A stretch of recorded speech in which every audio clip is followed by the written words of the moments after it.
CPR সাংসদরা এনডিএর বৈঠকে জানি এখনো আক্রমণ পাল্টা আক্রমণ চলছে।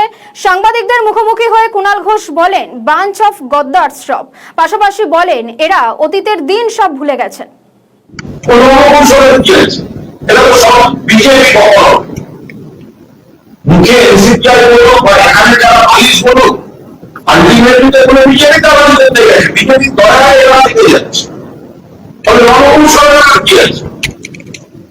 বিজেপি আশ্রয় নিয়ে জনপ্রতিনিধিত্ব কেউ এমএলএ কেউ এমপি এগুলো বাঁচাবার চেষ্টা করছে।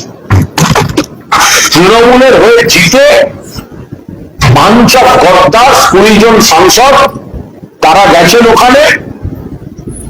ওখানে কি আছে?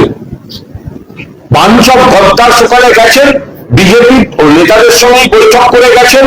আবার বিজেপি নেতা বাংলার মুখ্যমন্ত্রী তাদের সঙ্গে বসতে নতুন কি আছে? এর মধ্যে নতুন কিচ্ছু নেই। মানুষের জন্য কাজের সঙ্গে কি সম্পর্ক? এমপির কাজ কি? এমপির কাজ কোনো বিরোধী বলে কোনো এমপি থাকবে না, এটা কোনো কাজের কথা হলো? যদি সৎ সাহস থাকতো মমতা বন্দ্যোপাধ্যায় সামনে গিয়ে দয়া করে প্রণাম করে বলে আসতে পারত।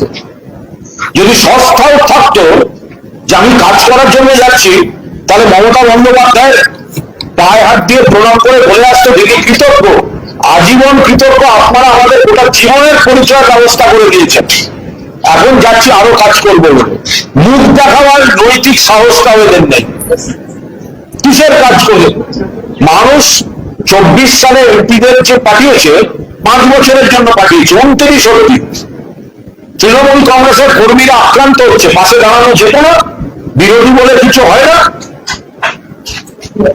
বিরোধী তো সব জায়গায় সব দল থাকতেই পারে বিরোধী।